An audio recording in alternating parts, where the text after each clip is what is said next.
नमस्कार भावांनो बहिणींना. आता छकू दीदी पण येणार आहे आता सुरतला.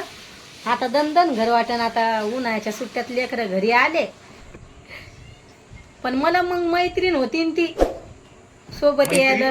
एक म्हणजे एक मैत्रीणच असते माणसाची, जीवा भावाची. सगळं आपण आपण आपल्या लेकीला शेअर करतो, मनातली गोष्ट. समजलं? पार्लर मध्ये जायचं असलं छकू दीदी येते, बाजारला जायचं असलं तर येते माझ्यासोबत. हरसू भैया त्याच्याच तालात असतोय. कूलर चालू केलंय मग नाही खडखड एवढा आवाज येतोय. तर तो म्हणायला लागलाय मला आंघोळ केली बाथरूम उघडच ठेवलंय भैयानं.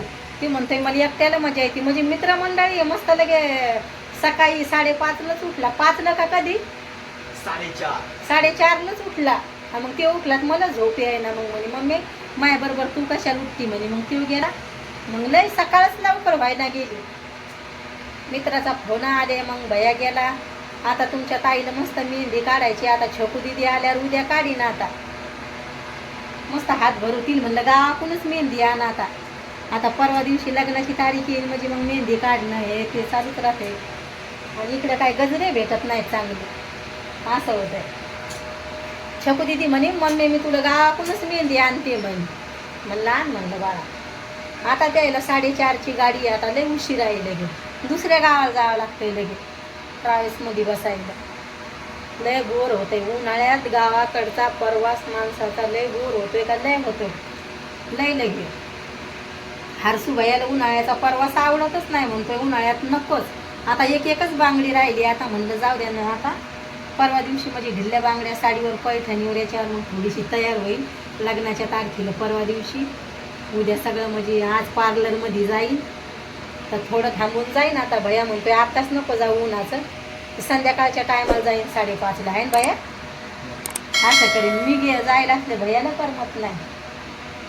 लाल मेहंदी लावेले केस काय एवढी दिसेना. आता उद्याच लावेन. आता भैयाला सांगेन मला मेहंदी आणून दे. लगेच लावणं धुणं असं करावं लागेल.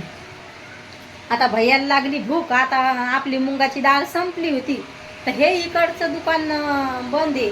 तिकडं जावं लागायला लागले. लगे आपली गहू आणायचे होते. लगे 3 नंबरच्या शिरीत जावं लागलं मला आणायला. पण एकच नंबर गोल निघली आहे एवढंच. लय भारी चांगली निघली. आता भैयाला म्हणलं भैया काय खातो तू? तर शिराचा दोडका होता.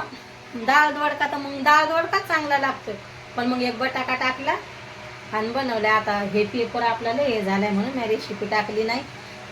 छकू दीदीला म्हणलं इकडं काय कलरची भेटत नाही, असे लय लांब लांब जावं लागते. म्हणलं दीदी मग तू आण म्हणलं गावाकडून. कारण आता लावला तर खराब नाही हो देणार. अलीकडं ओढून घ्यायचं आणि स्वयंपाक करायचा. आता दीदी आली ना, दीदी आळस नाही करत.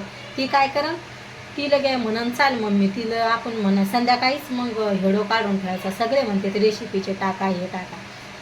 अधूनमधून दीदीला पण घ्या जाईन आता लाडागोडी लावून. लेकरं बाळा असले तर सगळ्याला फॅमिलीचे व्हिडिओ आवडतात त्याच्यामुळं.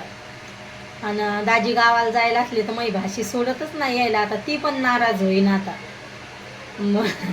नाही आता म्हणू लागली मी तुम्हाला ओळखतच नाही. मग म्हणले ओळखते सुरतचे मामा. लहान लेकराचं कसं असतं हे लय दिवस जात नाहीत ना.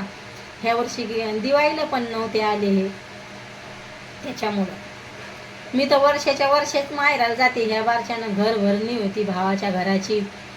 आणि त्याच दिवशी तिचा वाढदिवस होता. पण नाही जाणं झालं मग शाळेच्या. आणि मग मला कसं तरी वाटलं. आणि भेट पण वर्षाला एक दीड वर्षाला होती. असं होतं. तुम्हाला मी हेडोत दाखवलं होतं तवा भेट होईल दिवाळीची. आज आई जाईन आता बुद्धगयाला. आता आई 20-25 दिवस लागतील आईला जास्त. लगे आज महिन्यात धरून घ्या. आता फिरायचं सारखं जाते ती बुद्धगयाला लय जाते.